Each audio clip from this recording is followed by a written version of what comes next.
Brighton and Hove PCT, as was then and now CCG, embarked on quite significant transformational changes in both their community and urgent care services about 2.5 years ago, and it was part of our primary and community care strategy. Most folk will know Brighton as this, quite a nice place to go on holiday, a really good fun seaside town. But actually it's in the lowest quarter for deprivation in England. It has one of the highest rates of suicide in the country, alongside diagnosed HIV and AIDS, which reflects our population, worsening outcomes for cancer and widening inequalities for both children and adults. And despite significant investment over a number of years, we continue to see non-elective admissions increasing. Our patient experience, and certainly the experience we were getting fed back from staff, to be poor. And also the outcomes that we were achieving were not great. And actually dependent on the services that were available on the day were actually what we could access. So it very much was a pick and mix. And for a number of different teams, there was a multiple input for patients, duplication across the board, lack of communication, and not a great deal of integration with primary care.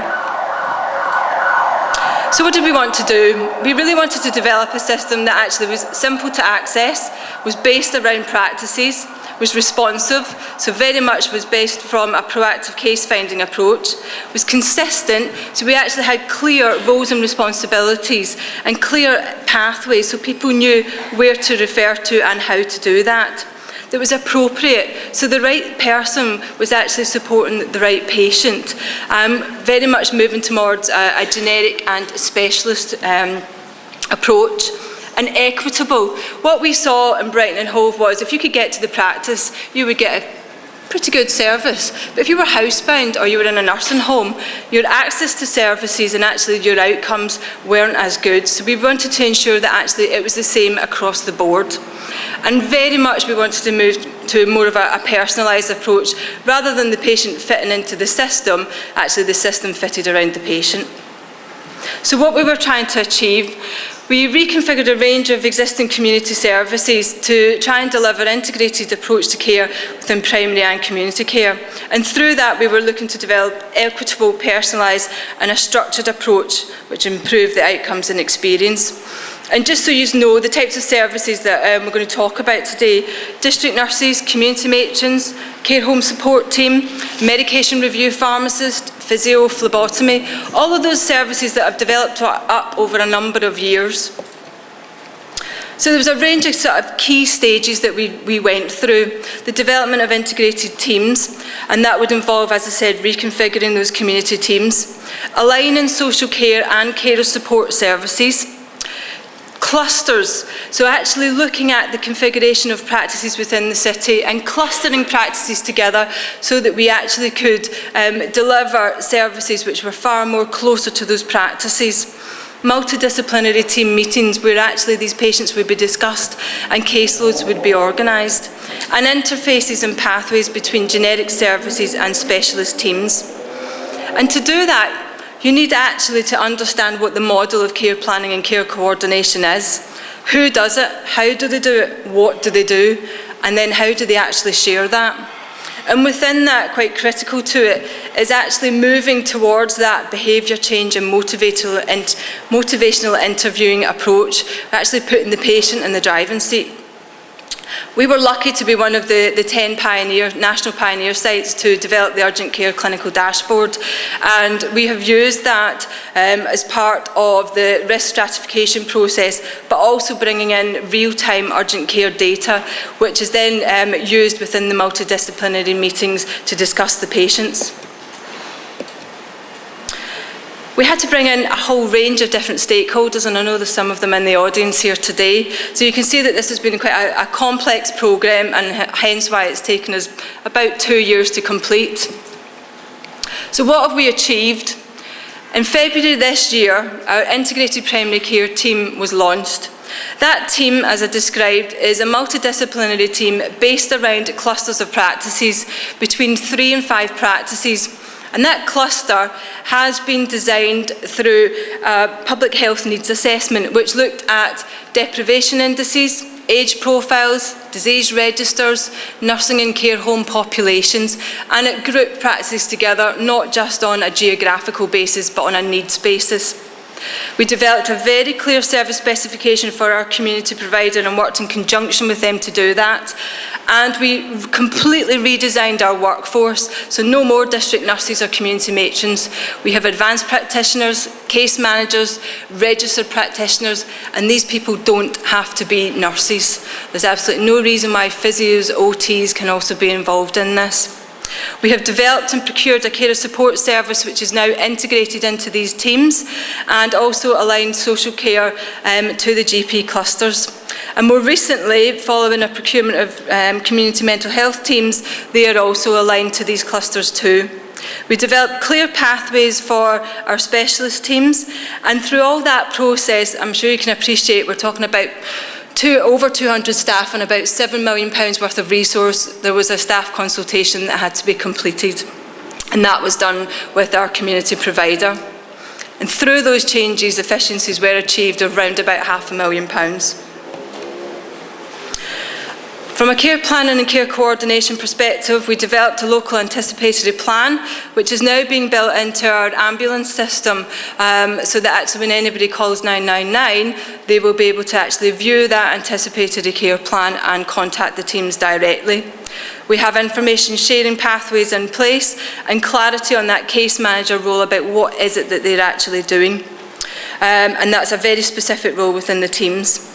We used our Sequin last year to support the community teams through motivational interviewing and behaviour change training, and that has now been completed. We developed the urgent care clinical dashboard very much with our 48 practices, so it was primary care who designed the look, the feel, the content of that dashboard, and it continues to go through a number of different iterations. Within the data fields that we have information about who accessed A&E out of hours, who was admitted, who went to the walk-in centre, and also more recently we have started to develop the community, the mental health services, and we're looking at how do we bring in social care.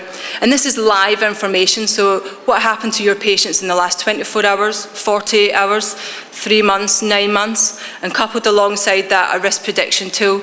So you're able to see both what happened yesterday, but also who's bubbling up in the system that needs support.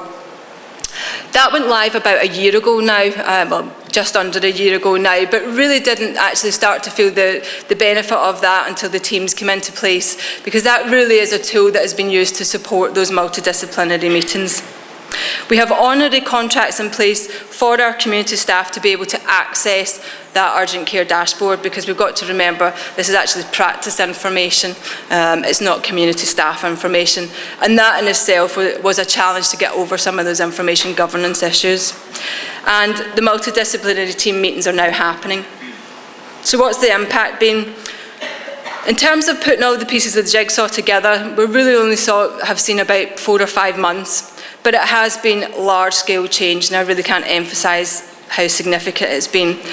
But we've had a clear direction of travel, and we've brought our GP commissioning colleagues along in that journey, and this has been actually one of their first major commissioning challenges that they've had to face. It's been needs-led versus existing structures and just tinkering around the edges.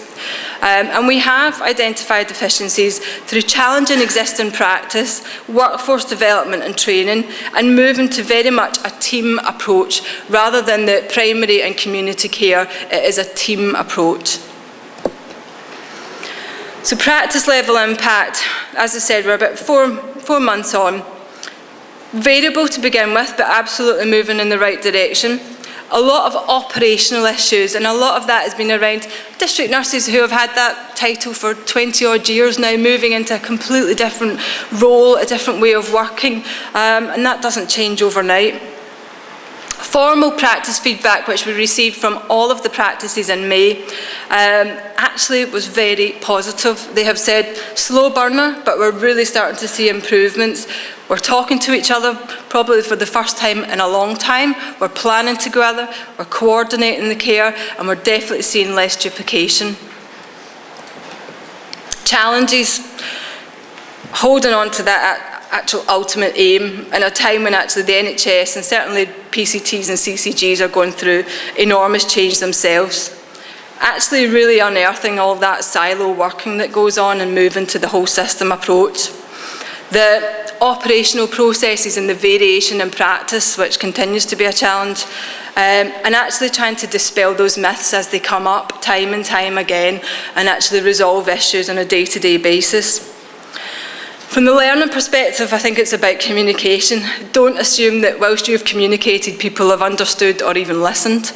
Ensure that you get that frontline engagement right from the start, and that's not just those community staff, that's the practices as well. Get that commissioner-provider relationship. Be really, really clear that actually from a commission perspective, you're not stepping over the line and starting to operationally manage. Assumptions, culture, skill set, training, these are not things that happen overnight. This is long term. And the care home sector, there are certainly, I know from our area, care homes where it's actually just a challenge just to get across the door. So it's actually getting them involved right from the outset. And we're in the process at the moment of really starting to capture the data and using that data to evaluate, and we move into an evaluation in October, which will form our final model and most likely a procurement process. So for us, it's really now about a sustained cultural and operational change, making sure those MDT meetings are happening in all practices. We're due to get the community staff's feedback in July, so it would be good to actually mirror that against what we've had back from practices. From, I think it's the August, we will have occupational therapy within our teams. As we said, we're developing the dashboard further and the anticipated care plan within the ambulance service. I'm also responsible for all of our end-of-life care services, and we have just embarked on a similar approach for end-of-life care and are likely to look at putting them into the teams. We're rolling out the motivational interview and behaviour change training to practice nurses, and we'll look to have the final model by 2013. Thank you.